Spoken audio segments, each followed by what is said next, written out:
program with a fellow by the name of Byron Donalds. I'd never heard of him before. He's a member of Congress, and he's a member of Congress from a district that includes Naples, Florida. Naples, Florida is one of the wealthiest towns in the state of Florida. His district is overwhelmingly white. And I only point this out because of all the race propaganda and bigotry that's going on these days. And Byron Donalds is African American. I would vote for this guy in 2 seconds because I identify with the way he talks, with what he has to say, and his substance. I mean, he seems to be a terrific, terrific member of Congress.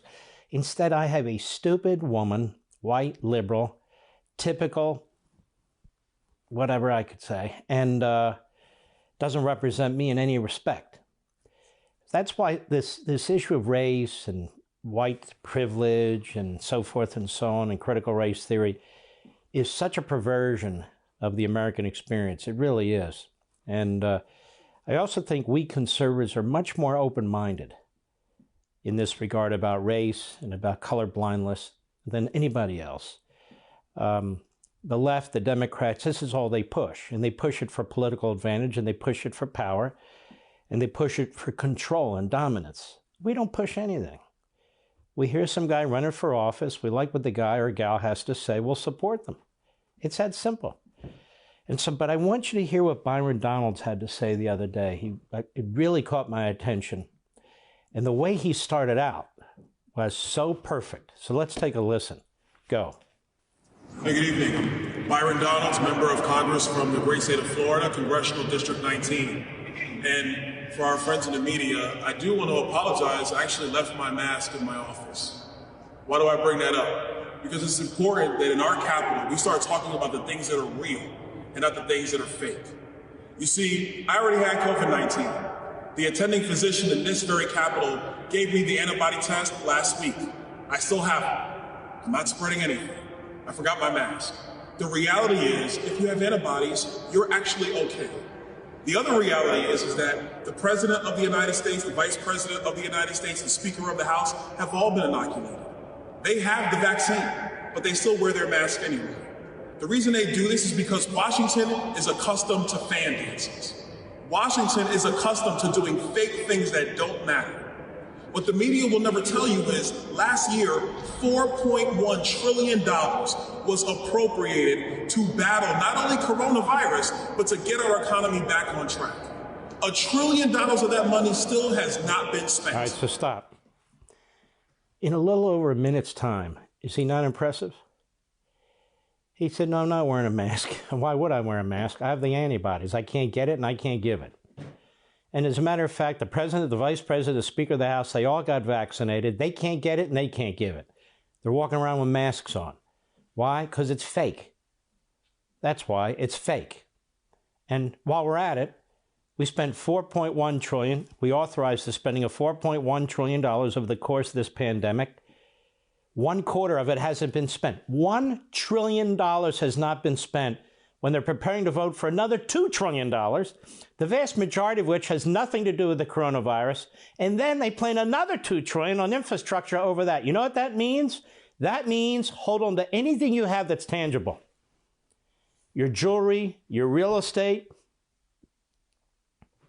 gold if you have it, whatever it is. Because this kind of profligate spending under the guise of a virus is going to destroy our economy. It's going to shoot interest rates through the ceiling. If you haven't changed your mortgage or anything yet, now's the time.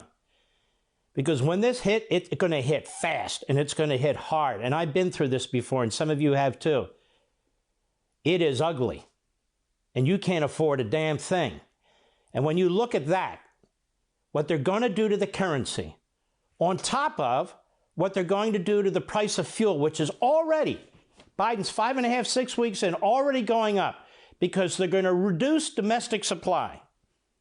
They're going to reduce domestic supply of fuel, driving up the price of fuel, of everything you buy and every time you get in the automobile. People don't realize what oil is involved in. You go to the grocery store, look around. All that packaging is oil. All the trucking, natural gas and other gas and oil. the electricity for the facility to keep the freezers going and the fridges going and the lights on and the temperature right for the people in the supermarket and so forth. All these prices are going to go up, up, up, and up. The trucks that deliver the food, the tractors that are used to harvest the food and so forth, up, up, up, up. The fertilizer, yes, it has fuel in it. So the ramifications, much of it intended and much of it unintended, are going to be severe. They're going to be felt throughout the economy. Just look around. If you're building a home, the price is going to go through the roof. If you're trying to sell a home, the interest rates are going to go through the roof. You create inflation, potentially deflation. You create a recession. You can move a country into a depression. And they want to do all this while the Congressional Budget Office is saying we're pulling out of the bad economy now. Because enough states have opened up. Some of the other states that have been clamped down are starting to open up. We have 6.3% unemployment. The last quarter saw 4.1% GDP growth. The people want to work, they want to produce, they want a vibrant economy, they want a healthy and full lifestyle.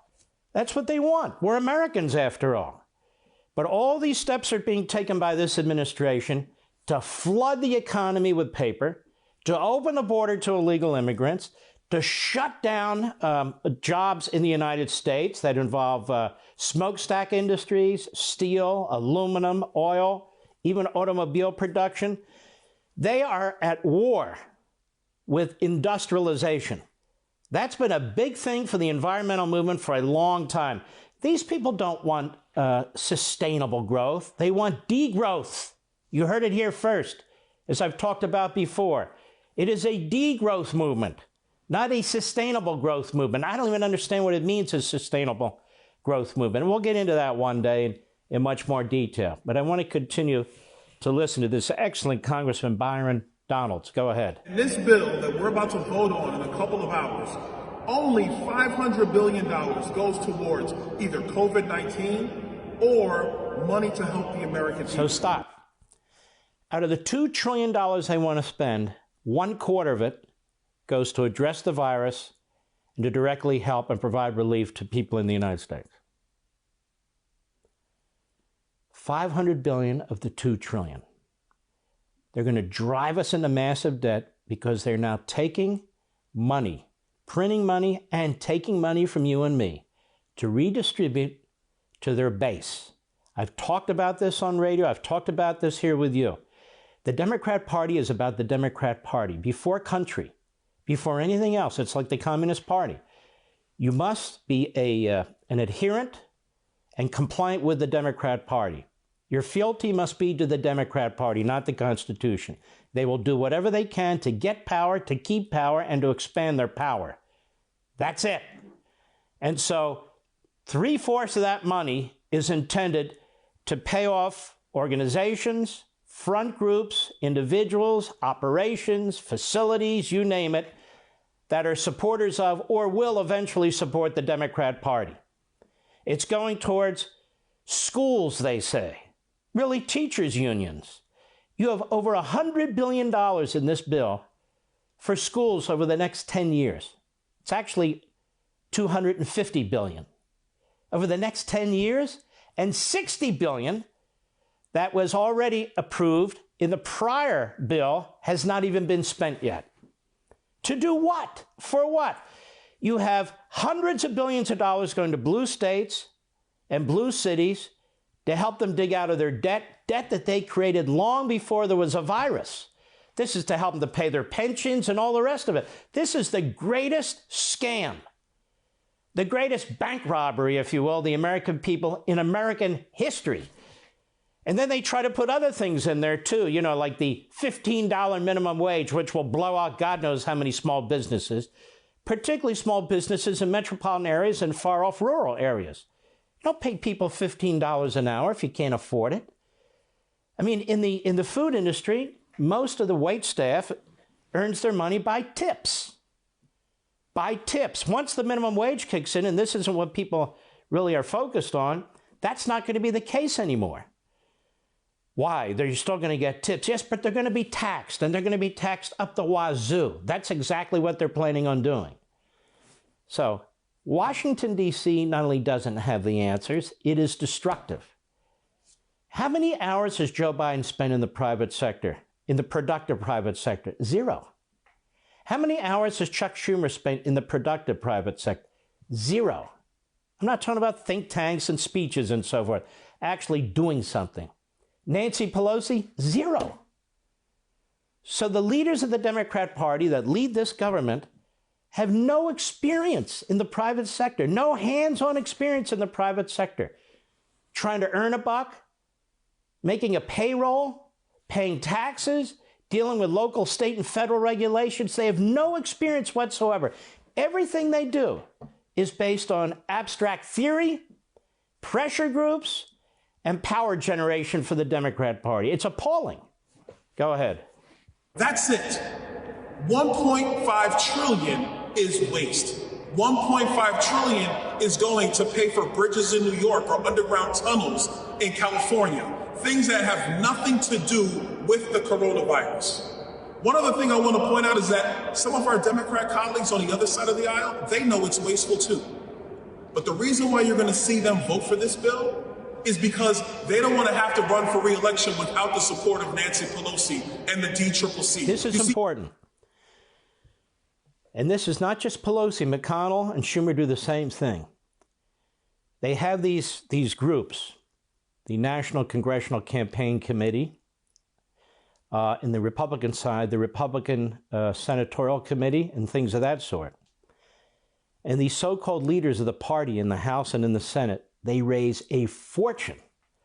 And they're able to raise a fortune from these various corporate entities and PACs and others, because those groups know that if they don't put money into these coffers, that they are going to suffer at the hands of a McConnell or a Pelosi or a Schumer. This is any other place when you're doing something like this would be a crime, right? It would be crooked.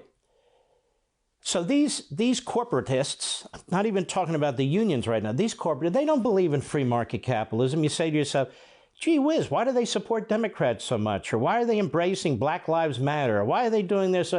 Because they're not us. We defend capitalism. They are crony capitalists. That's what they are.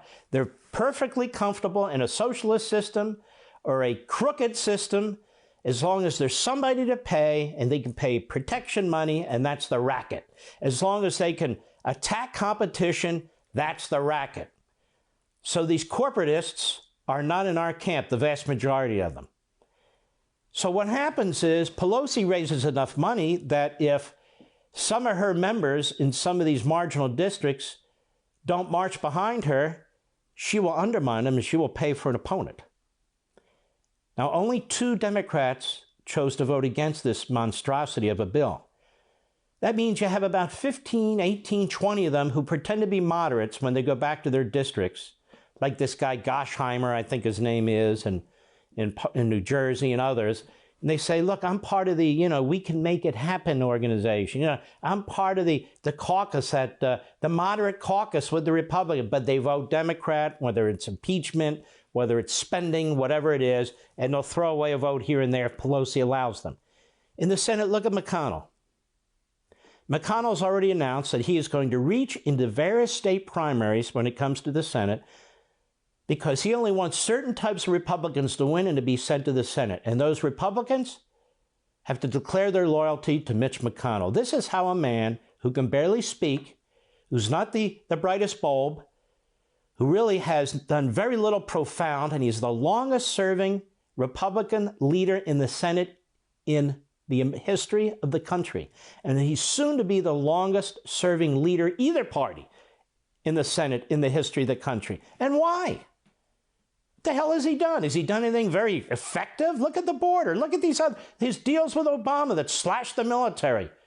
His deals with Obama that created a law that allowed Obama to bypass Congress on the treaty provision of the Constitution and create the Iran deal. What have they done to stop the Paris Agreement, which again circumvents the treaty clause of the Constitution of the United States? I don't see much coming out of Mitch McConnell and the Republicans in the Senate.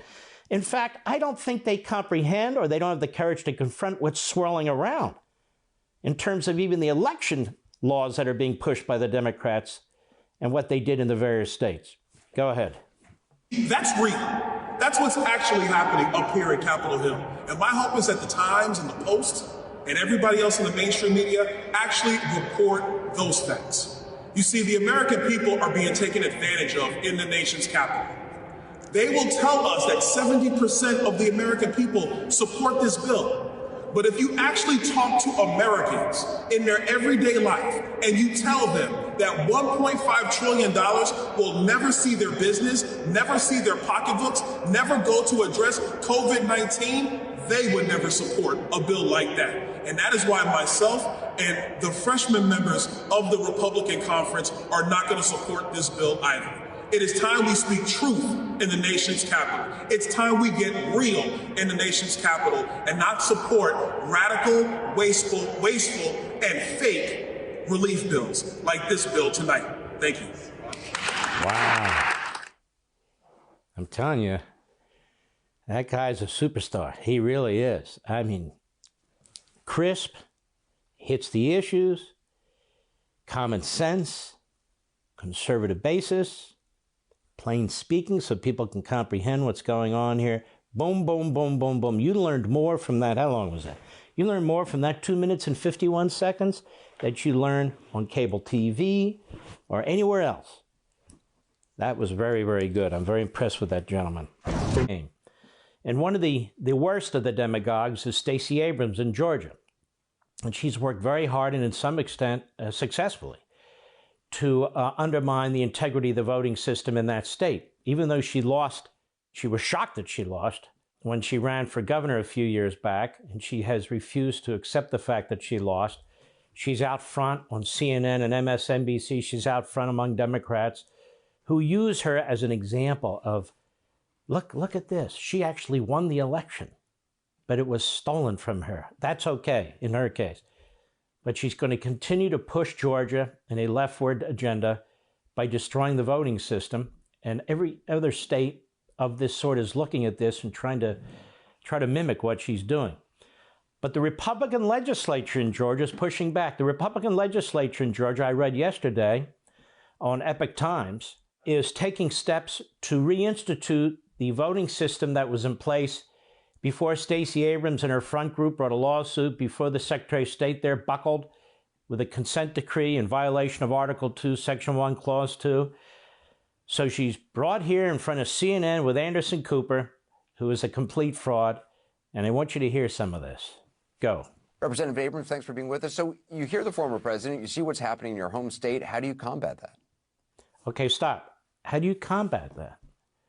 In other words, how do you combat the desire to have a system in place that ensures that the people getting the ballots should get the ballots, that ensures people voting should be voting, that doesn't threaten states, that allows the practices that have been part of the process really decades and decades, signature verification, voter ID, and all these other things? How do you counter all this? Go ahead. We combat it first by making certain that Americans are aware of what's at stake. In the United States, we have a decentralized form of democracy where Congress has the right to set the time, manner, and place of federal elections, but we delegate to the states the authority to determine when, how, and who gets to vote. Now, we don't delegate it. The Constitution delegates it. There would be no Constitution but for provisions like that, because the states weren't going to buy into this. Look, they were creating a new national federal government. They weren't going to confer the ability to determine how votes are cast in their own states to this thing that they had just created. And that was very wise of them. Go ahead. The challenge we have in America is that right now, we do not have uniformity. Your place of residence determines the quality of your democracy. No, it doesn't determine the quality of your democracy. If we have uniformity, we have what I just told you, a complete and utter disaster. They didn't want uniformity. They wanted each state to make its own decisions. And they still have to make those decisions within certain requirements. But notice, when we had uniformity, quote unquote, you actually had to amend the Constitution, change the vote to the age of 18 rather than 21, change the nature of the Senate, where the states would determine, actually the state legislatures, how senators were selected. That was changed through the 17th Amendment, direct election of senators. But what Stacey Abrams and Pelosi and the rest want is really a wholesale change in the electoral process, not by going to the amendment process, because they really don't care what the states or the population thinks, and to basically have a mob. That's it, a mob. Tocqueville talked about mobocracy, and that's what they're calling for. So when she says the quality of democracy is determined by your state, no, it's not. Every state, depending on your age and so forth, you have a right to vote. You have to follow the procedures of that state. That's all. They cannot deny you the right to vote. Go. And we are seeing it play out in the most grotesque way possible, because across the country, and as you pointed out, more than 40 legislative bodies, we are watching attempts to roll back the right to vote because... See, now it's to roll back the right to vote. So the massive mailing of ballots to lists that are inaccurate, with all that involves potentially illegal aliens, potentially individuals who are living in multiple states, multiple counties, all that stuff. She calls that rolling back voting rights. That's not rolling back voting rights. Whose vote is being taken from them? Because if somebody's vote is actually being taken from them, or the right to vote, they have a federal civil rights lawsuit. How many federal civil rights lawsuits are there, or even class action lawsuits of a sort, being brought because somebody's been denied the right to vote? That's not what we're talking about here. We're talking about this massive mail-in voting, massive distributing of ballots, no signatures, no voter ID. People who think that something untoward's going on are not allowed to speak. If you want to challenge what's going on, you can only go into one court in the entire country. So if you live in California or Alaska or somewhere, you can't go down to the federal courthouse in your capital or anything like that. You got to find a lawyer and go into Washington, D.C. And even there, if your lawsuit is similar to somebody else's, they all have to be brought together. They're trying to deny you access to a court. They're trying to deny the judges the ability to be independent and make rulings. That's that commission they've set up where the judges can be subpoenaed and have to testify in front of the commission.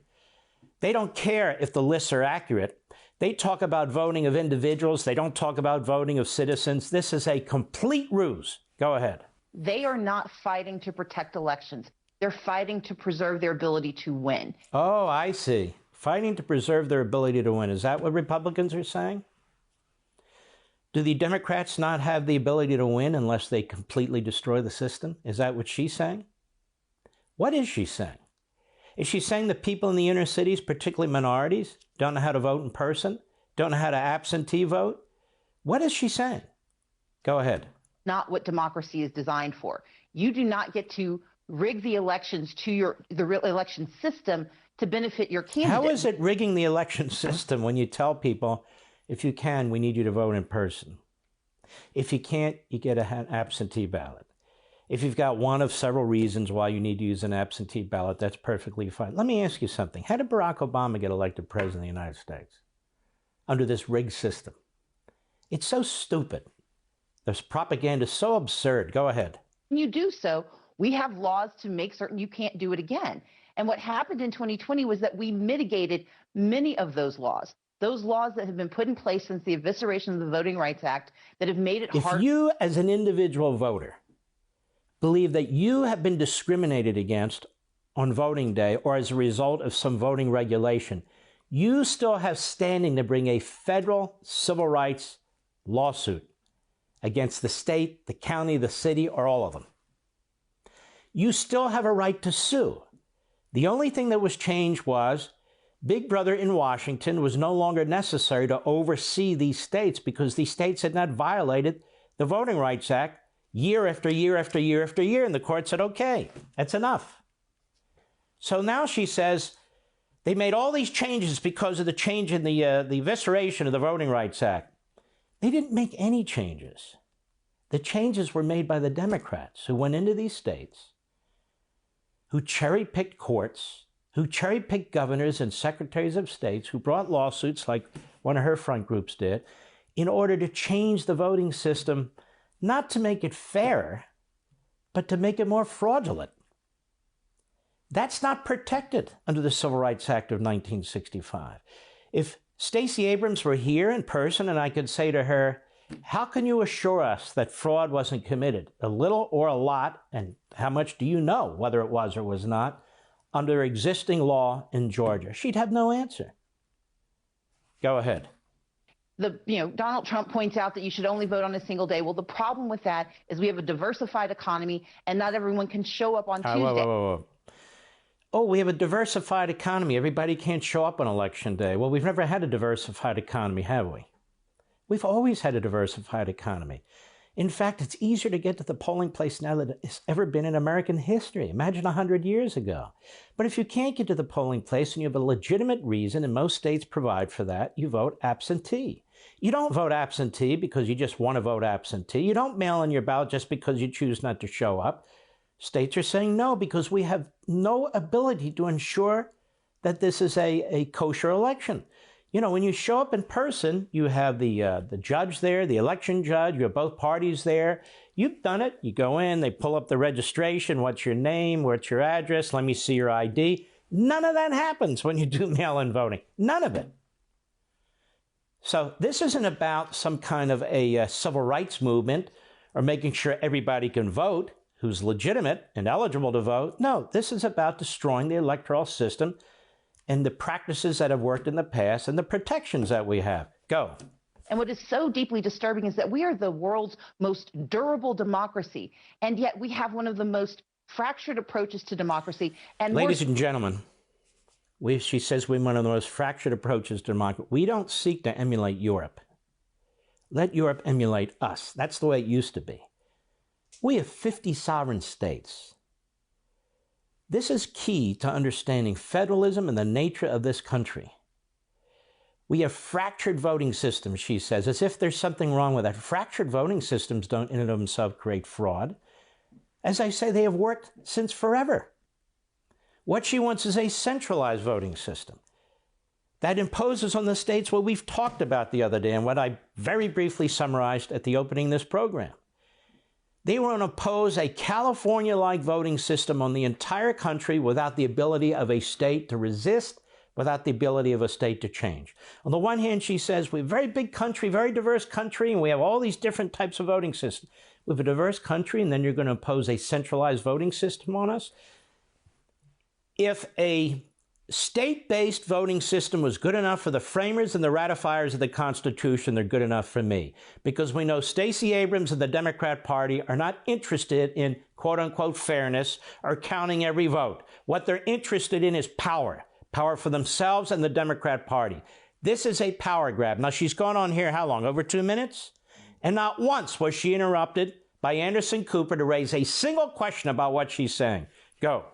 Watching a response to insurrection and a challenge to that democracy not be solidifying our belief in who should be able to vote by encouraging as many people as possible. This makes no sense. We're watching an insurrection. Okay, first of all, what does that have to do with voting? It has nothing to do with voting. Absolutely nothing to do with voting. That's number one. Number two, there was no insurrection. There was a violent attack on the Capitol building where people are being punished and should be punished. We don't need a National Guard there anymore. 50 years ago this week, the Weather Underground attacked the Capitol building. You aware of that, Mr. Producer? They attacked it. And they blew up a bomb in one of the rooms of the Capitol building. Actually blew it up. They also attacked the Pentagon. They also attacked the NYPD, killing individuals. You might recall the name of one of these guys, Bill Ayers. Remember him? He was one of Barack Obama's best friends. Or Bernadine Dorn, you remember her? That became Ayers' new girlfriend after his former girlfriend blew herself up while they were making bombs in the basement somewhere. Remember that? Remember the FALN, the Puerto Rican terrorist group? They attacked the Capitol building too. You know what happened to them? Bill Clinton gave them all clemency, except for one who was particularly bad. The leader. He had no remorse. But that's okay. Obama gave him clemency. So I don't want to hear this stuff about an insurrection. There was a violent attack on the Capitol building. We can all agree with that, right? And tyranny comes in many forms. I've explained that before. It can be fools, militants, Antifa, Black Lives Matter, Proud Boys, white supremacists, attacking courthouses, attacking the White House, attacking the Capitol building. All of it is to be denounced, and everybody's to be charged who's involved in it. But let's not pretend that was an insurrection. This is why you know she's so dishonest. about what she's saying. That insurrection. And then we need to solidify democracy in the world, to solidify the system. Solidify the system. Well, let me ask you a question. Why would you oppose signature comparisons? Why would you oppose that? Why would you oppose somebody witnessing you sign an absentee ballot? The clerk signs as a witness. Yeah, you're Frank, you showed me your ID. Why would you reject voter identification for people who are voting in person or any other way? Take out your license or whatever it is. Why would you oppose those things? That has nothing to do with solidifying democracy. Democracy is not anarchy. Democracy is not anarchy. And remember, Cloward and Pivens, those two Marxist professors, married, one's gone now, she's still alive. Remember, overload the system, collapse the system, then blame the system, then take control. Stacey Abrams, I just defined her. Want to see more? Sign up.